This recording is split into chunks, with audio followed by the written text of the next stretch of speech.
เอ้าน้องมาให้ก่อน พวกน้องไรน้องนี่แล้ว ผัวอะไรนี่ น้อย แล้วเรา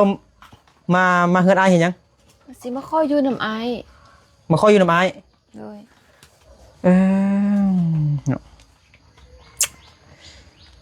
เป็นจังไดคือว่าเลิกกับผัวคือว่าผัวอะไรนี่ พวกไรน้องนี่แล้วเขาบอกเอาน้องแล้ว ผมเอาแล้ว เลย บ่ค่อยลมค่อยว่ากันก็ได้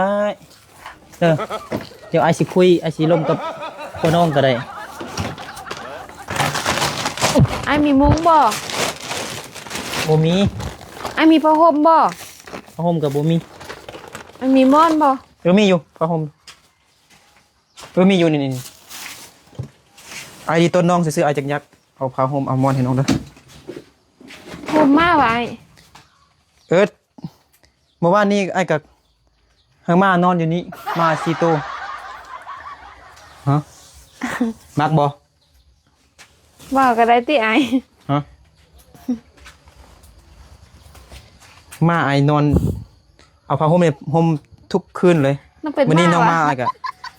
ให้น้องเลย เสียสละให้น้องซะดีตอนน้องเลยโอ้นี่เด้อผ้าห่มเด้อหนาวแล้วก็ห่มเด้อตอนกลางคืนเป็นจังไดคือว่าพวกอะไรนี่น้อง น้องไปกินเหล้าน้ำหมูแล้วพวกไปเฮี้ยนแล้วไล่หนี้ เออเจ้าก็ไปผู้เดียวเนาะคือบ่ไปนำผัวเป็นแม่ย่าแม่ยิ่งบ่ต้องไปคนเดียว มีครอบมีครัวมีลูกมีผัวแล้วก็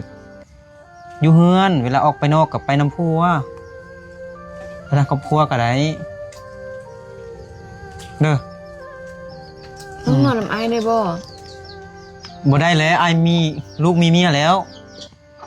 ลูกมีอ้ายไปตลาดเมื่อกี้นี่ยังบ่มาเถอะเดี๋ยวจังได๋เรามานี่บ่ฮู้ว่าลาวสิว่าจังได๋ให้น้องเด้อ บอกว่าน้องเป็นเมียน้อย บ่ได้น้องมาเป็นนี่กับมันบ่ได้เลยพี่นี่ของพี่นี่เลยบ่ได้ต้องกินเก็บผักกินอยู่แล้วนี่ยอดมักต้นมักฟักมักอึมักน้ำมักเครือก็มีเด้อเขานี่บ่มีเด้อช่วงนี้อ้ายก็อึดเขาอ้ายก็ไปรับจ้างไปวันๆหาเช้ากินค่ำนี่ล่ะ ให้น้องกินดิบว่ะ กินนี่นั่งไฟอยู่นี่กาไฟกับบ่มีลงไปยืมแถวด้านข้างนี่ก็ได้นี่ เป็นมัน ด้าน เนื้อ ข้าง มา ๆนี่นะ แกงเลย บ่มีเด้อ นอนนี่เด้อ ทำนั้นงานไหน บ่เป็นหยังดอกนอนนี่เด้อ งาน